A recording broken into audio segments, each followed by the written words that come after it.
Of today's afternoon session is Fedor Bogomolov, and he will speak about the structure of Galois groups of function fields in birational algebra. Thank you for inviting. But actually, I want to begin with a conjecture which seems to be, which will look completely unrelated to the subject, but it is related. I will explain maybe a few words later. So, to make a setup, let's consider a curve C. Let C be a projective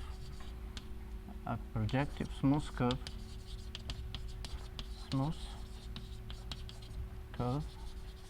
over Fp bar, and genus of C will be greater or equal to 2.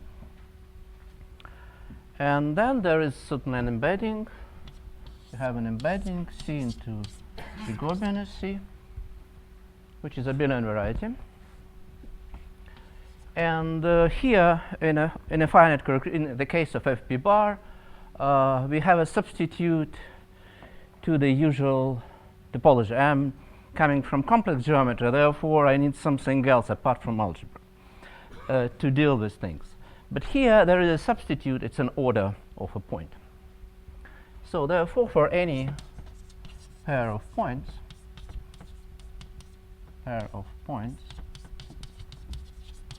let's say C0, C1, you can take order of C0 minus C1. And it is well defined. You know, this embedding is defined sort of modular translation, but this is well defined order. And now I want to state it's not a conjecture, it's just something which is maybe plausibly true. And I will explain why I think it's true, and then a little bit about the relation with the general sort of Galois setup. So conjecture is the following: for any curve C, like this, there are 5 points, or better say 4 numbers, 4 integer numbers, coprime integer numbers,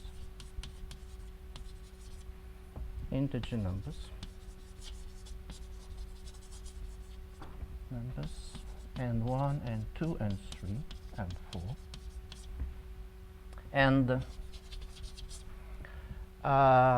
and some set, and the set C0, C1, C2, C3, C4, such that odd Ci minus C0 is equal to Ni, with the property that these 5 tuples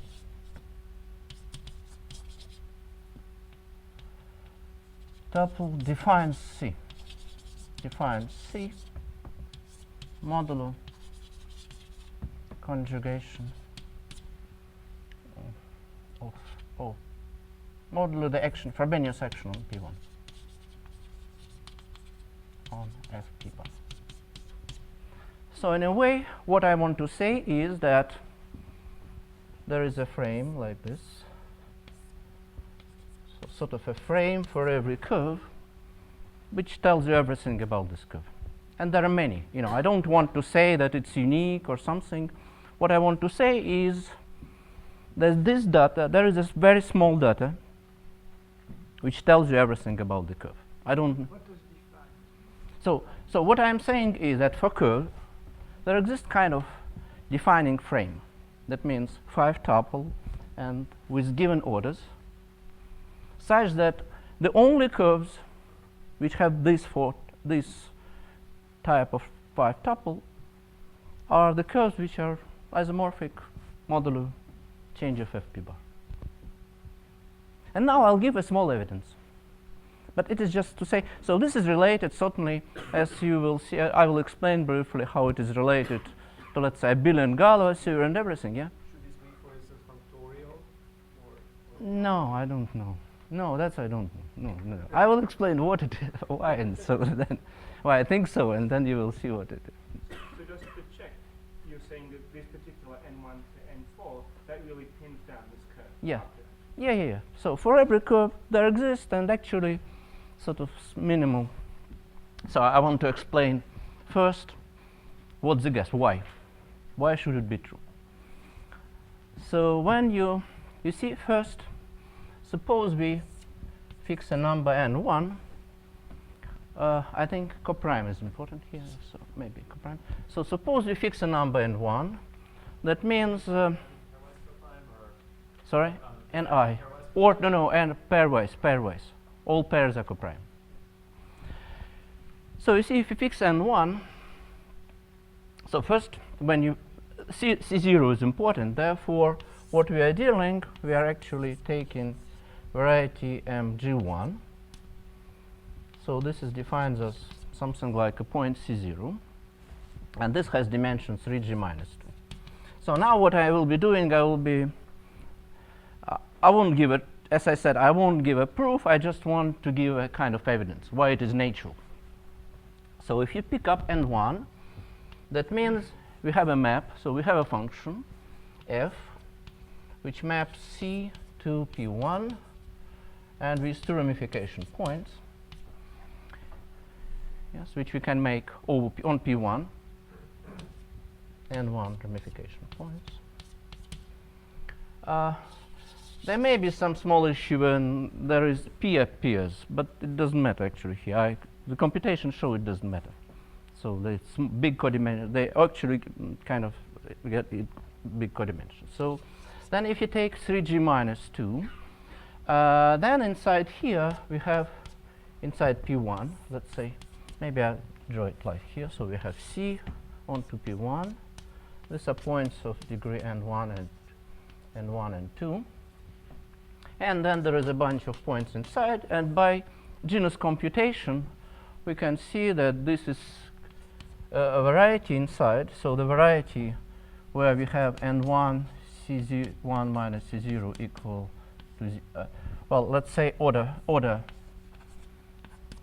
equal to 0 is algebraic variety m g, let's say n1 1 inside mg1, and codimension is g minus 1. And so then we usually, I don't have a proof of transversality assumption, but I checked it in many cases. You can see that in fact these varieties for different ni tend to intersect by rather small subsets. So even smaller than, usually it tends to be 0, in fact, intersection. And I'll show it now. So therefore, if you make it 3 times, so assume, and this is first assumption to prove, and I think for sufficiently just going up with n1, assume that intersection is has proper dimension.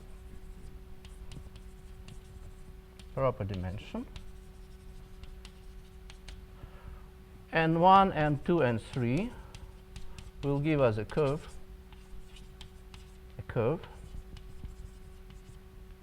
Let's say T and 1 and 2 and 3 inside mg2. And the next assumption, the next sort of conjecture is that for good enough, this curve is irreducible.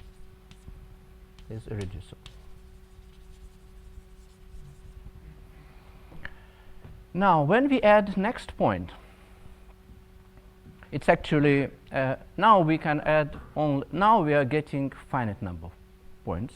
This is actually a corollary of the theorem of Khrushchevsky, that if you get to a family of non-constant family of curves over one-dimensional base, then you're getting only finite number of curves with a given difference with a 0 section. So just boundedness of the torsion.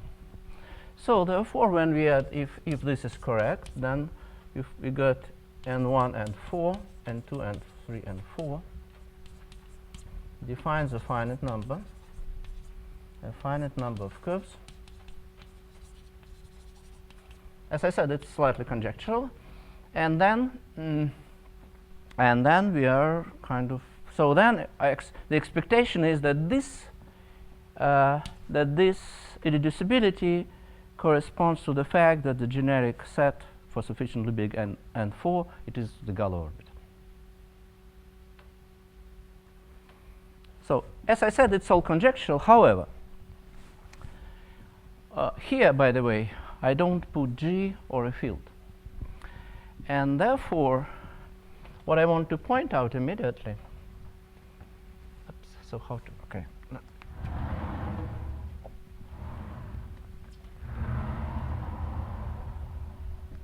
Would you even make your concept of a curve even with a form C0, only the auto to play? Yeah, you know, I wanted to make it minimal in some way. So yeah, you can play with. So it's, you know, it's not, how to say, I want to say that it's just the plausible sort of reflection on what is actually true. You see, we discuss many things about Galois groups and so, but this is maybe true. So it is far, it's very far from, you know, big groups, Galois groups, and so it's just this, presumably.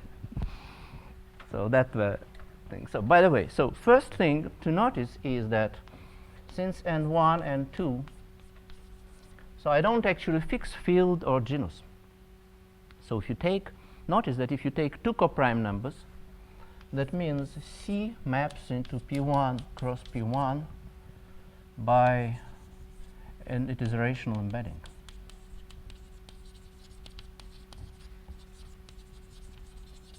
Embedding of degree n1 and 2. So therefore, genus of C, so as soon as you just have two frame like this, genus of C is bounded. So locally, you see, we have a map of a curve, yes, on P1 and on one P1 on another P1, and the local parameter here. I am slightly simplifying everything, so it's T and 1 and T and 2, and therefore, if you take it locally, it will be an embedding, which means that genus is cut off. You are getting from an infinite family of modular spaces. By just setting two numbers, you are getting already a finite modular family of modular spaces. And in fact, it's so in this case, for example, if you take two indices, that means we are working with plane curves with fixed singularity. So I think it's all. So up to 3, I can imagine. So for 2 points, we are getting C2 P1. For 3 points, we're getting C2 P1 cross P1. And so this is like space curves. So special space curves of given degree, and these are special. So it is, I expect that some kind of algebraic geometry may actually solve this. Yeah. How do you attach to a font and embedding? Like You know, birational embedding, birational, because locally, so we have a map which is locally at one point. So there is a point, yes, C0. At C0, we have these two parameters. So the preimage of what is the, so we have a map, C into P1 cross P1. but how do you define the map? The map is just, you know, you have a function, yes? So what means n1? So C1 minus C0 n1 is equal to 0. Means there exists f with divisor equal nc1 minus nc0. And the same there. So in particular, you can actually, this effect was known, for example, for hyperelliptic curves, that hyperelliptic curve, so if you take a torsion point on a hyperelliptic curve, then the difference with any other point cannot be small, less than genus or something. Yeah. So therefore, and in fact, the fourth point is important, because up to 3 we can get for complex curves. So if you look at complex curves, we more or less by the same construction we can get n1, n2, and 3. but the number of adjacent sort of n4 will be bounded immediately. So therefore, all these extra numbers n4 are coming from finite characteristic only.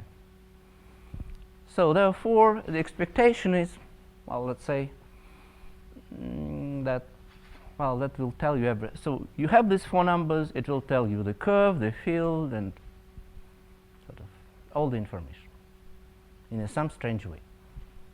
Which way, I certainly don't know. You can see what. So this is in our, how to say, we put it in our paper with Yurichenko. With Yurichenko on Torelli's theorem.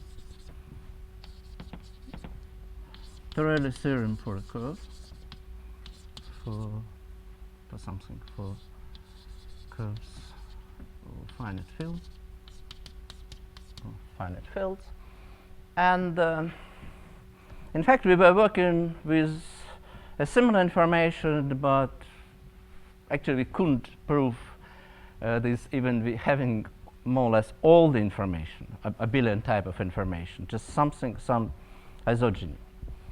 But this came as a result of reflection, so therefore, what I wanted to say that if you have a Galois group, there's still a way to go to the reality, let's say, where things are.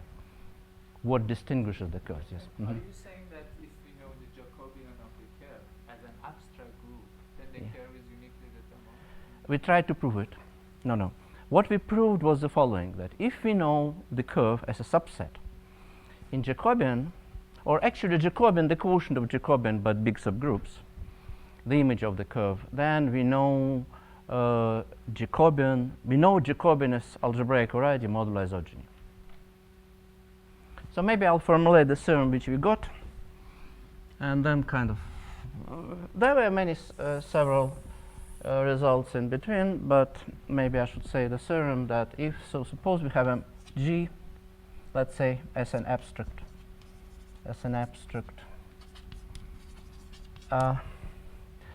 G of C as an so theorem is the following. So if you have G of C of an abstract group, so it's torsion group,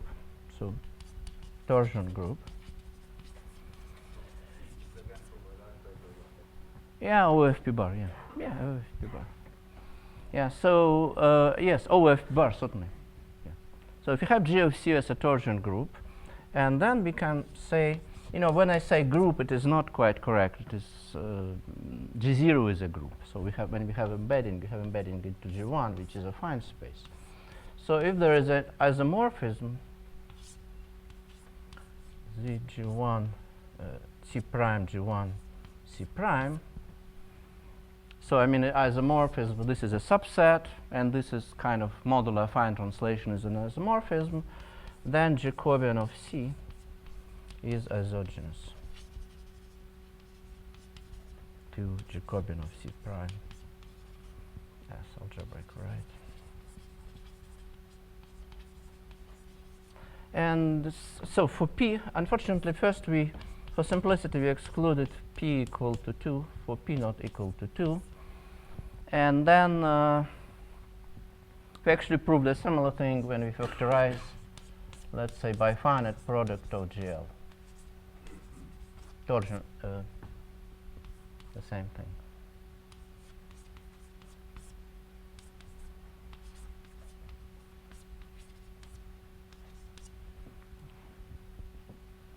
Okay.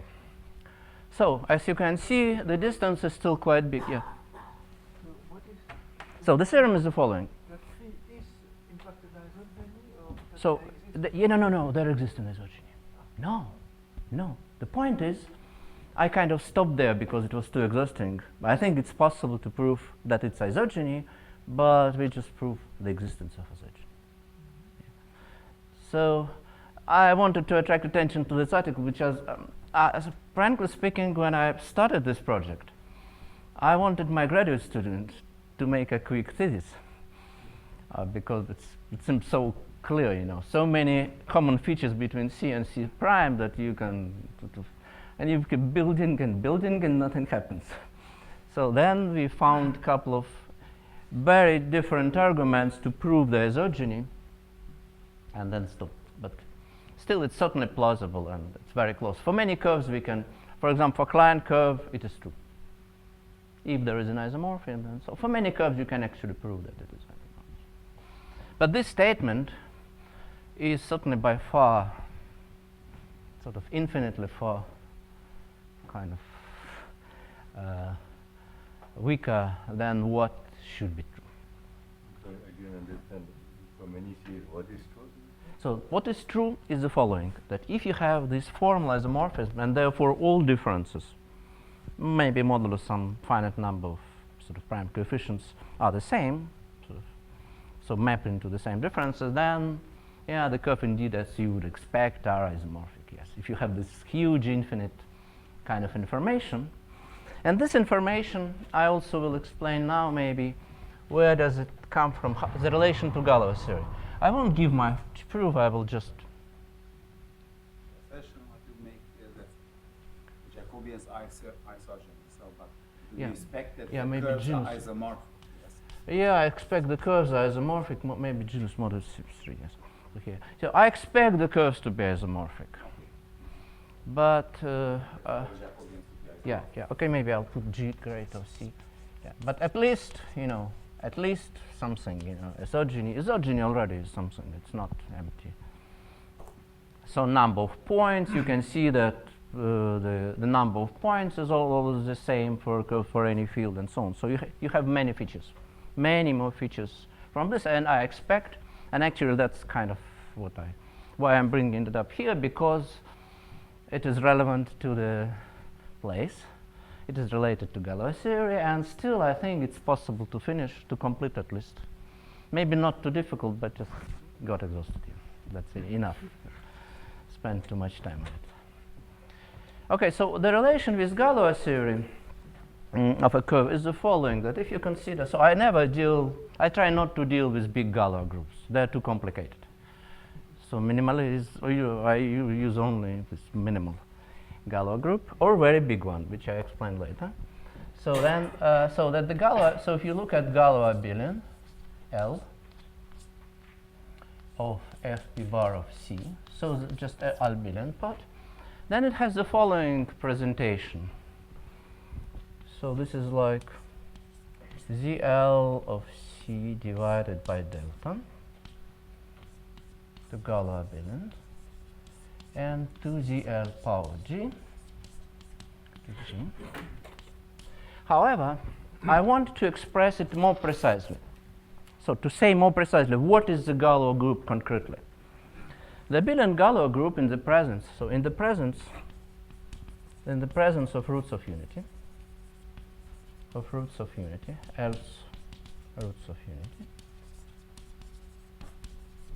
the Galois group is home K star ZL, where this is actually should be put 1, but the presence of root of unity allows to reduce it. So where what is this number? So what to the element of so if you have element of T, the presence of roots of unity makes abelian extensions. Abelian theory is Kummer. So therefore, if you want element from here, from Galois L. When you have index L, is it not L or L? No, Elladic. Yeah, like this, yes. Elladic number. So what is the K is FP bar of C? K? Yeah. Well, it is for general field, yes. So I will use it for FP bar. So here it's FP bar of C. So start, yeah. So here the group is okay. So what is this number? You see, when you took roots L roots of T, then any sigma divided by is a root of unity. Ln, I put n, and maybe I put n's root of unity, and then make. And if you keep going by n, you will make a sequence. So L power, so Zn plus 1 L equal to Zn. So therefore, the action defines your number, L-adic number.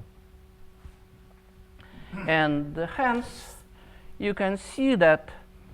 So what I would like to say that when you have a non-trivial pick 0, then you can realize. I would prefer to say this. You can realize it ZLC. So this what is ZLC? Arbitrary function, ZL functions on points of C. And there is a function which is trivial, so you have some kind of delta I in C, points of C, and the sum of delta I is 0, gives you a 0 element. So this is delta. You have to measure the function. So you can think about. So if you have f is element in fp bar of C, then we have a divisor of f. And therefore, we can kind of pair the divisor with elements of the Galois group, and that's how we get the symplectic. So now you can view actually pair divisors with QL function of delta I, QL functions of C. And now the property of QL function to be Galois means that this lies in ZL for any f.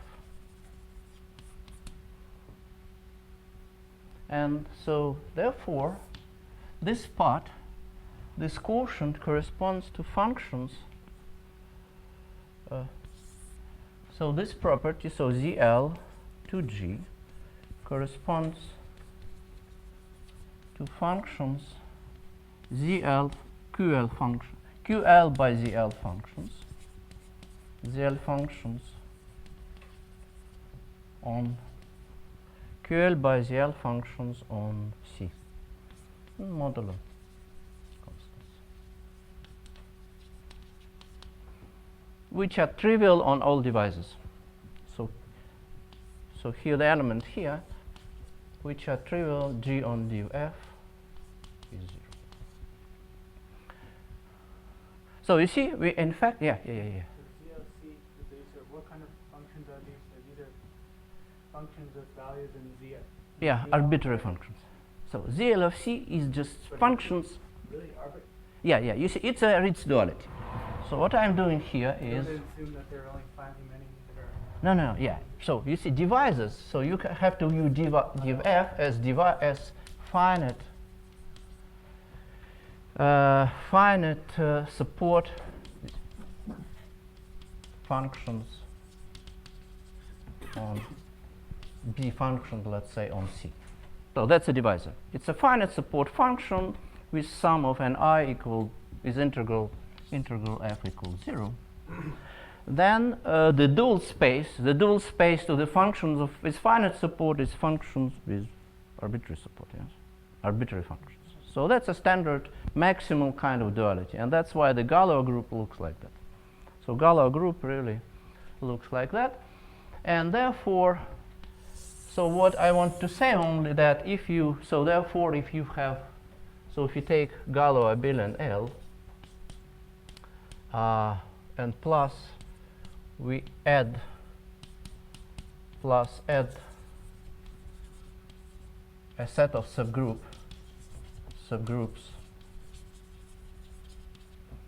inertia subgroups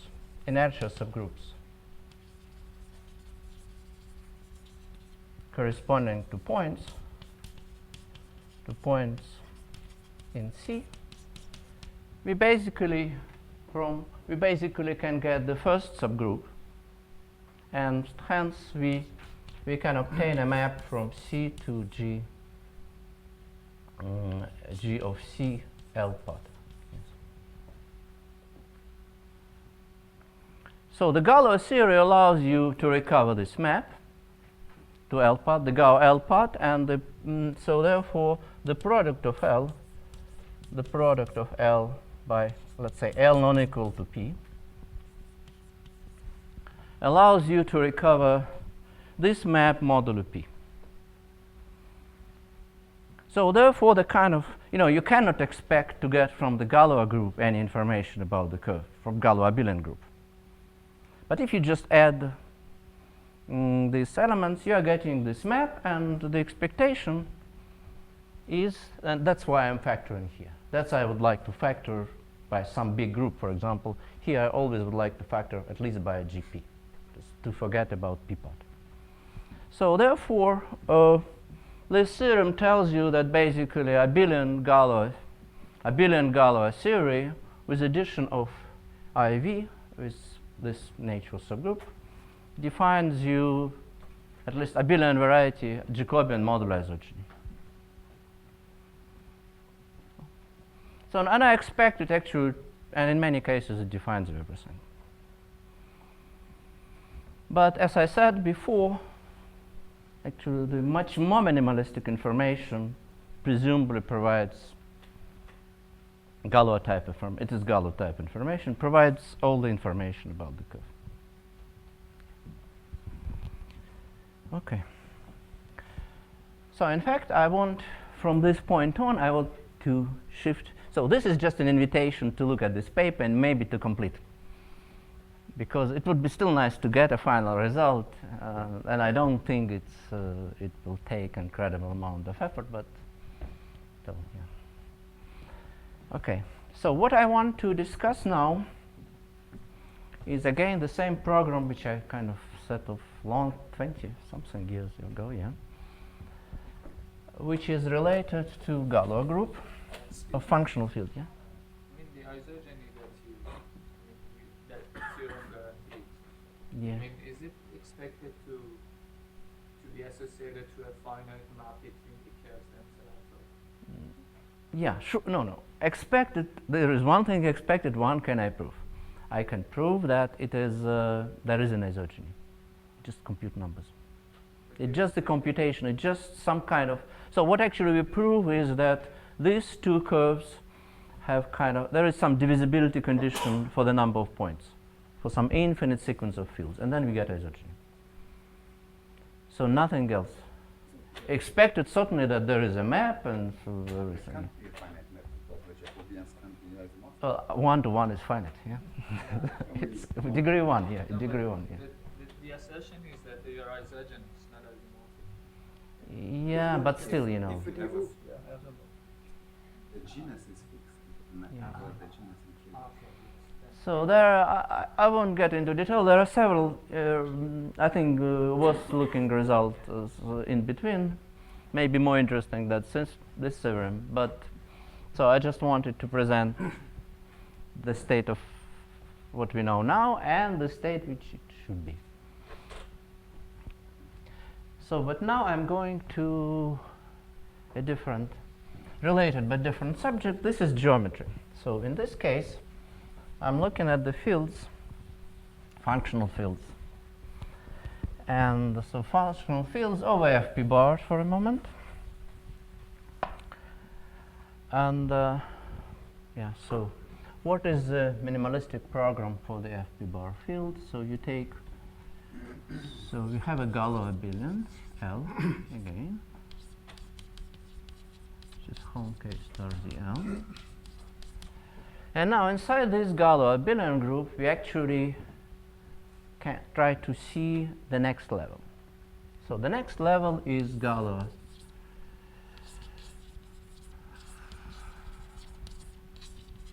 Yeah, we have K. So K now will be FP bar. FP bar is not very important after all, but it's just simpler. So X, dim X is greater or equal to 2. And now, and this L part of this. So we want to see this group. This group is a central extension of Galois abelian.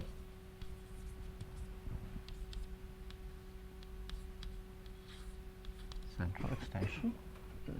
Maybe I should put Z of X. So central extension. And therefore inside here we have liftable. So we call L liftable subgroup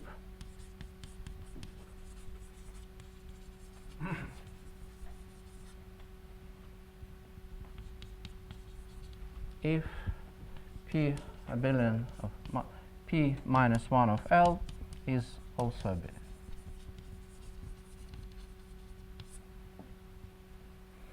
So that means no commutators involved. Now this picture. Now I want to refine this picture which I have, which I erased. Okay. No, that's a picture. So now I want to say what is this group first. So first we can describe this group rather explicitly, this Galois C. So Galois abelian. So we notice that first, if K of C is a subfield, one-dimensional normal subfield, FP bar. Yeah, for simplicity, it works always, but dimensional normal subfield, normally closed subfield. Then we have a map. Well, okay, it's well-defined modular conjugation map of this. Let me call this Galois C. We have a map Galois abelian of K restriction map to Galois abelian of Fp of C, and we can adjust some kind of C map.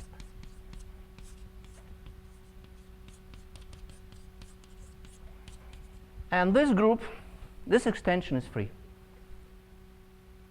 The curves, the fundamental groups of curves, a pro-L group, is a free group.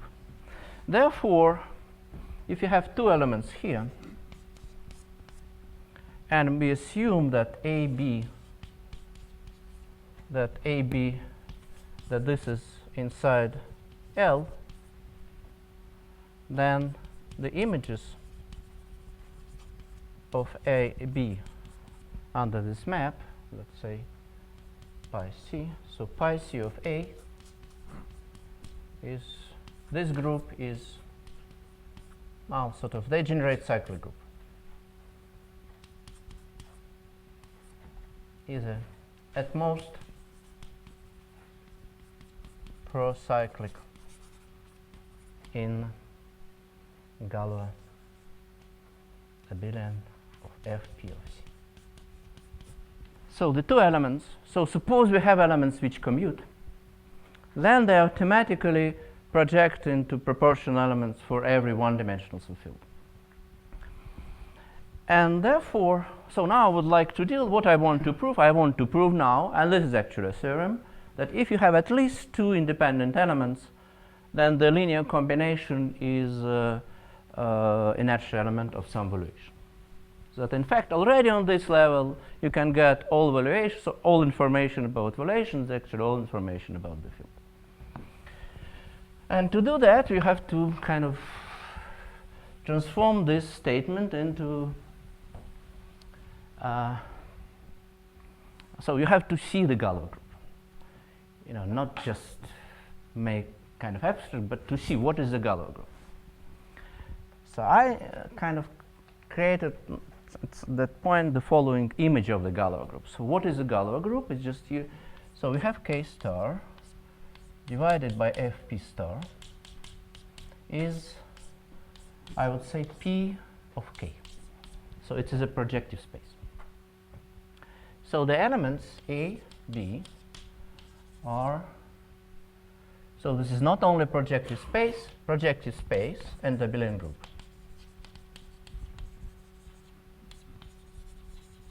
Abelian group.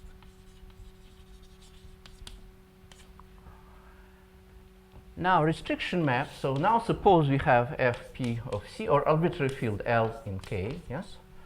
Then the map of the Galois abelian is a restriction map.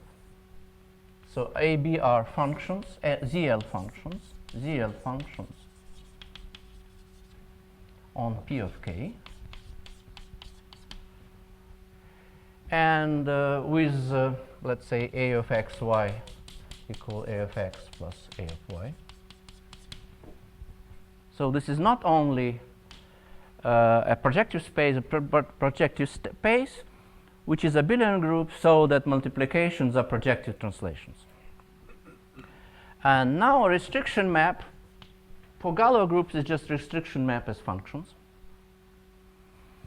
And therefore, what I was saying here, so this statement can be translated into the fact that AB on any P1 which contains 1x, yes,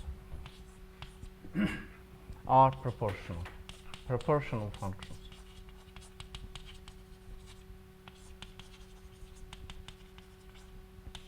As ZL functions. So they generate one-dimensional subspace. So you have a huge, so now you have a kind of finite problem.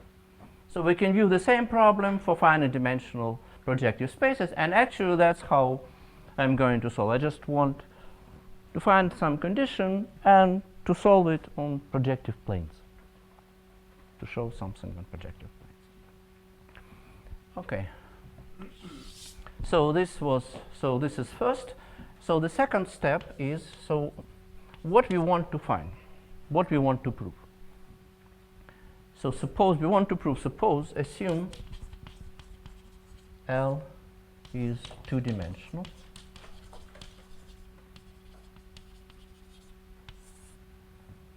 Rank 2. Rank greater than 2. Okay, rank 2 over the L. Then I would like to say then L contains a special type of function, a special so-called flag function. Flag function. Is L a field or Sorry? what is L? Is L a No. field? Oh, no.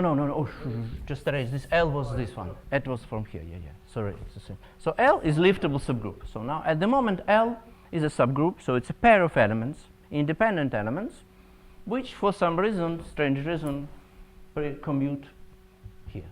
It's trivial commutator. That's all. So what I would like to say is that in this case L over the L contained a special flag function. Flag meaning that this function, so if you consider any projective on any P in P of K, projective space, okay. So we are over FP bar, just to remember. In general, it's slightly more complicated definition, but on FPK, it sort of its levels are flags of projective spaces.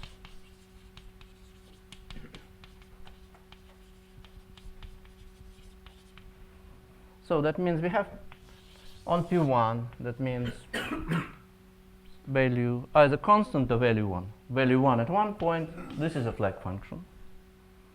On P2, that means there is something like, let's say delta function at a point is a flag function because it changes value on projectives of space. So it changes value on projectives of space. It's clear how can we get such functions. So first, why do such elements exist or at all on K star? And here where the evaluation theory comes in, maybe.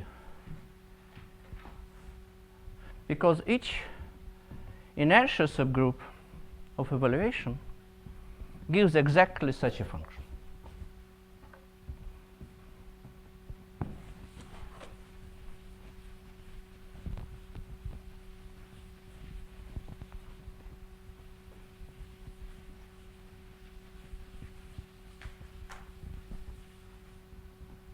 So what is inertia? So suppose we have evaluation nu.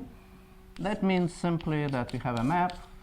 So in this case, we have geometric evaluation. So this is maps to 0 to Z is some kind of nu xy. So it's a homomorphism, nu xy, nu x plus nu y. And then something, I keep forgetting all this. It's minimum nu x, nu y. So that's evaluation. And valuation gives you a scale. So valuation gives you a scale, meaning that the subset nu x greater than, well, it gives you an order. So it gives you some kind of order on K, with 0 going to infinity on K star. Well, now,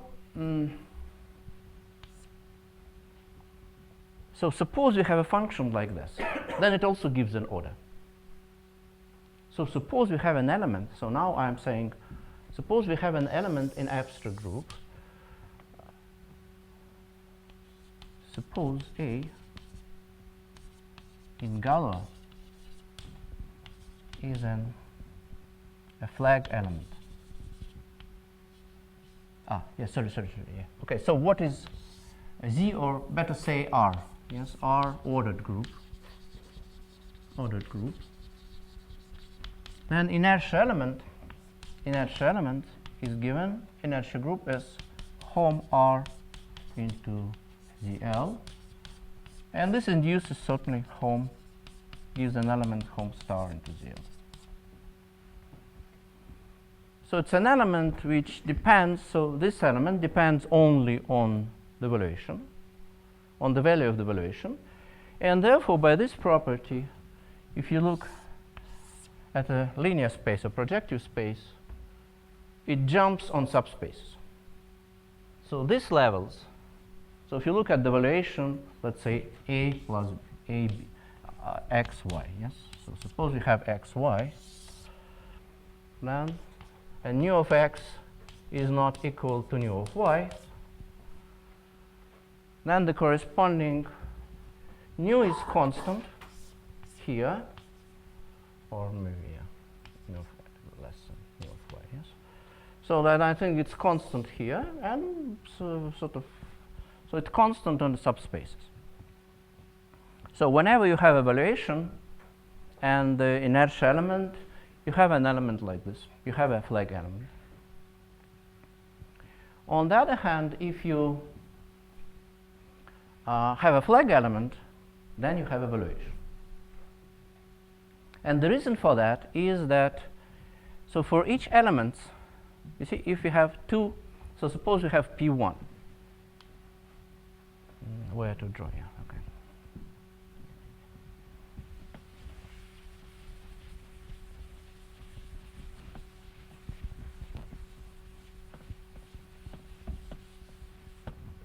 So flag element in Galois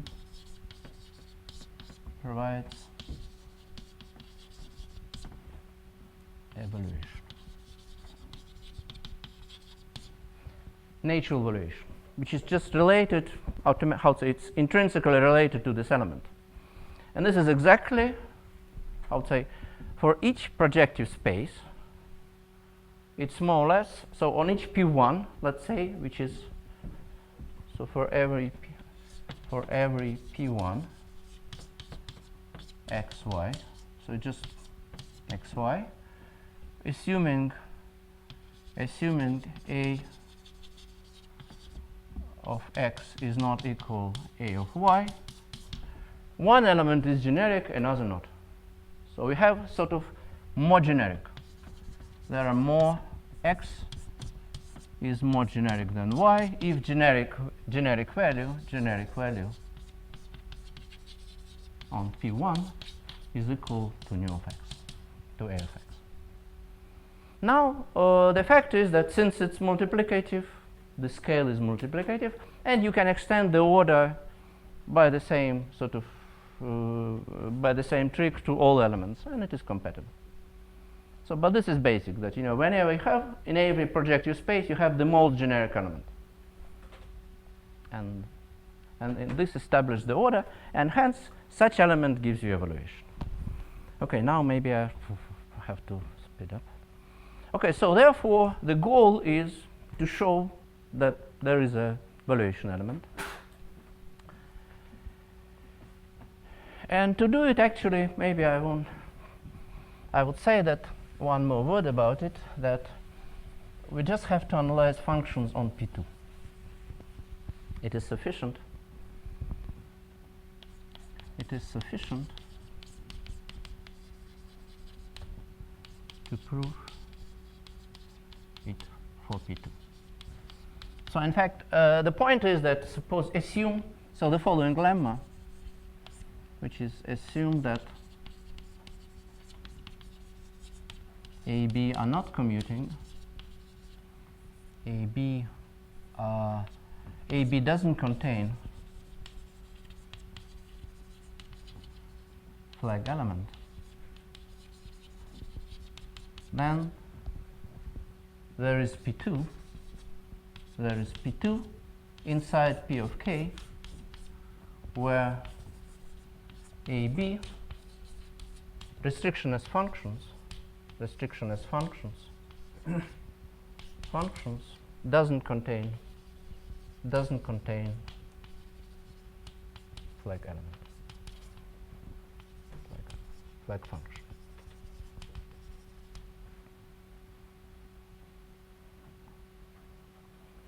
So it is all, I don't want to get into it because it's just a little bit of projective geometry. You have one polar line, you have another line, by multiplicativity you can move it together into one P2 and so on. So there is a lot of, maybe one last thing is that, and then, so we are getting this result, and then from this you can easily get that everything, all valuations are immediately recovered from just liftable subgroups, and you can actually see which evaluation is doing what, so divisorial and so on. Okay, maybe one more thing is that the commuting element pair has a nice interpretation.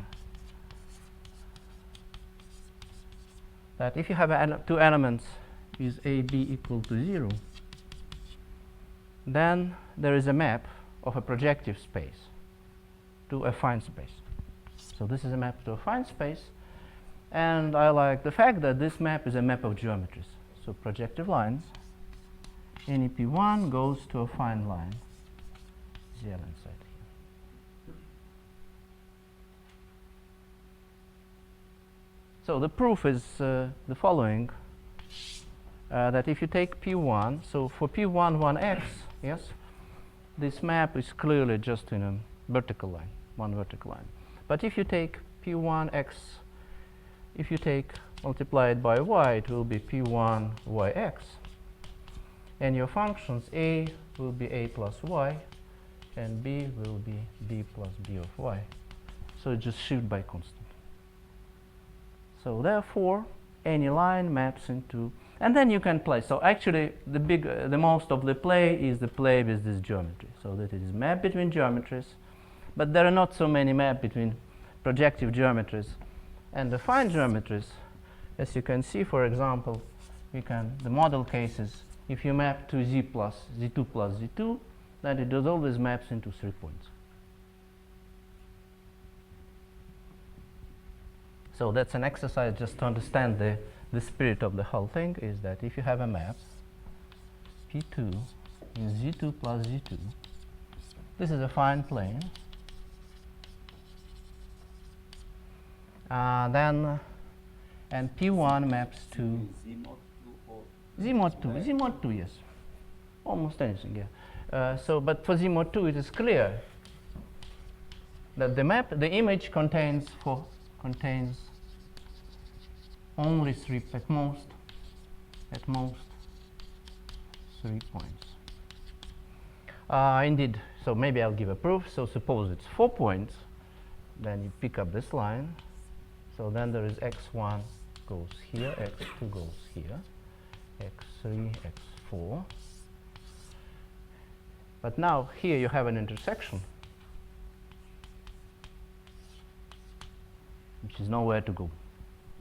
The affine lines may not intersect, and projective lines intersect.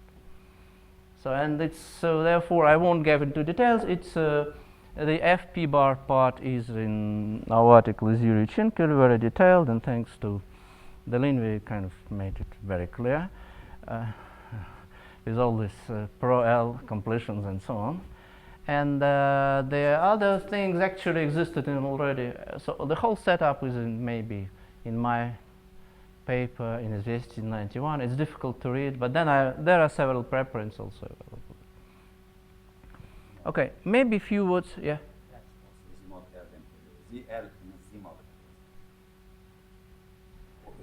Oh, anything here. No, anything. That doesn't matter. You see, it doesn't matter. That's the point. I don't understand actually what I'm working with, because somehow most of the arguments don't use anything. You can put almost arbitrary group and so on. The maps. It's just some game, projective game. So what is where? What is? That's why I'm bringing it up, because it may be useful somewhere where I actually don't know.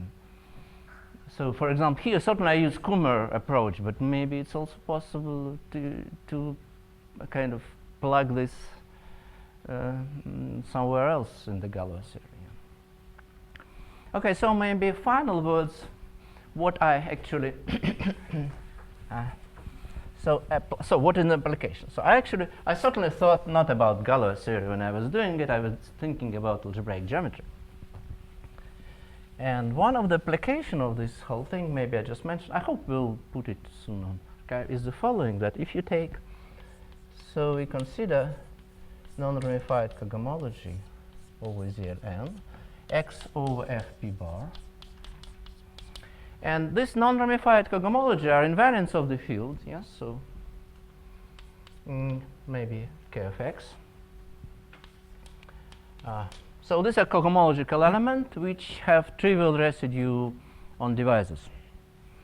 Now the main thing which I put it in Göttingen, but now so that there exists.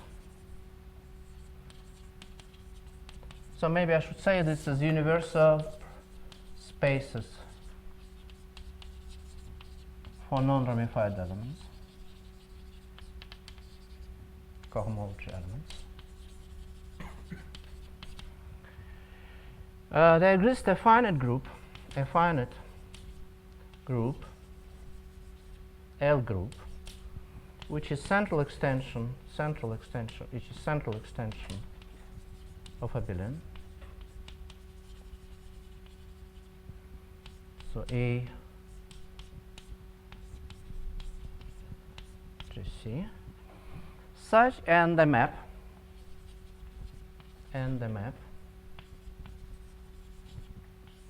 a rational map f x to let's say I should sum vi divided by gc. This is just the sum of faithful representation of x and the corresponding map to projective. So these are irreducible representations of GC, finite group. So maybe I should say and B, which is in HI non-ramified of GC, ZL, such that alpha is equal to F star of B. So non-ramified element will be here, coming from here. So for finite group, so that means all invariants, all birational invariants, at least all non-ramified. So these are birational invariants of varieties. This would like Brouwer, for example, non-ramified Brouwer, and so on. So all birational invariants of such varieties, cohomological variant, are coming from varieties of this type. So you take a product of projective space and divide it by projective action of abelian group. So nothing else. The result is slightly different when you look at, so it's actually, I was kind of giving the whole scheme in my Masbornik 92 article. But that makes, so in this way we have the whole, so this space is in some way, the strange thing is you take the products of such spaces just divided by abelian groups and they bring you the same kind of birational geometry as all algebraic varieties, which is sort of strange. But this is sort of consequence of of the theory I was talking about before, combined with block cutter. So theory above plus block cutter.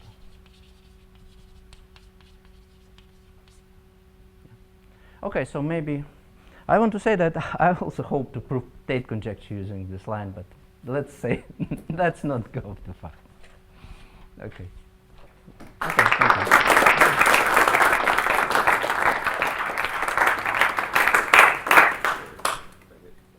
Questions or comments?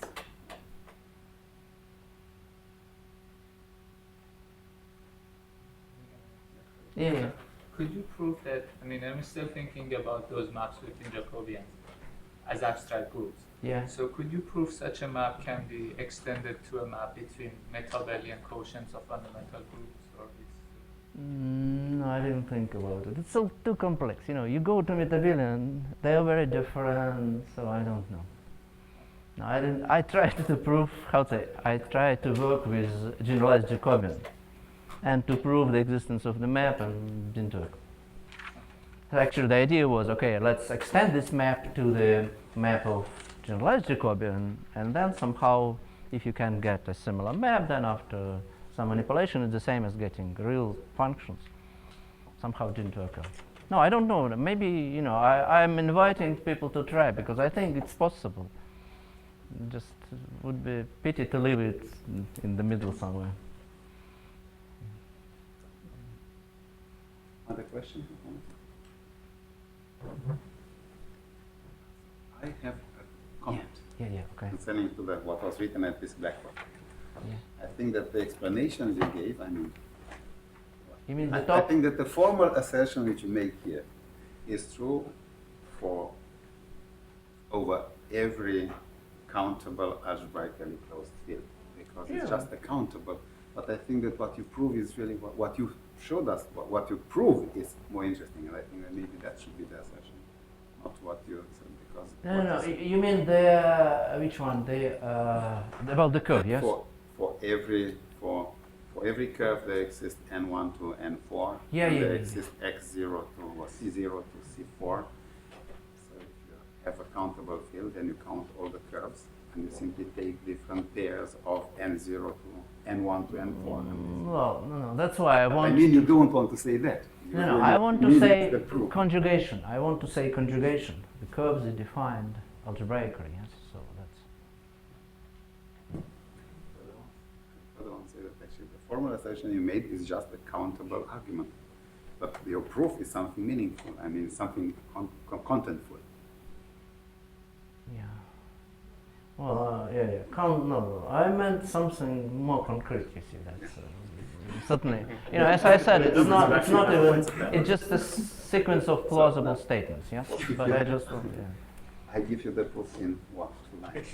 You just count the countably many curves, the countably many quotient points of every order you want, and after that you just have to match orders. No, how do you know that? How do you know there aren't two curves that have the same sets of integers? Yeah, that's exactly what we were proving. Yeah. Look at the formal assertion. The formal assertion was for every curve there exists 4 relatively prime numbers, so on. I simply take, for every curve, I take different relatively prime numbers. No, but you want those numbers not to occur in any way for any other curve except. No, another. No, the other curve occurs. So the assertion, that was not the Look, assertion. I didn't give formal proof. Therefore, why do I look at formal assertion? I think it's quite clear what I want, though maybe I can't formulate it precisely. What I mean, actually, so the proof is something else. Yeah. Okay. Okay, so Okay. I don't know for the question.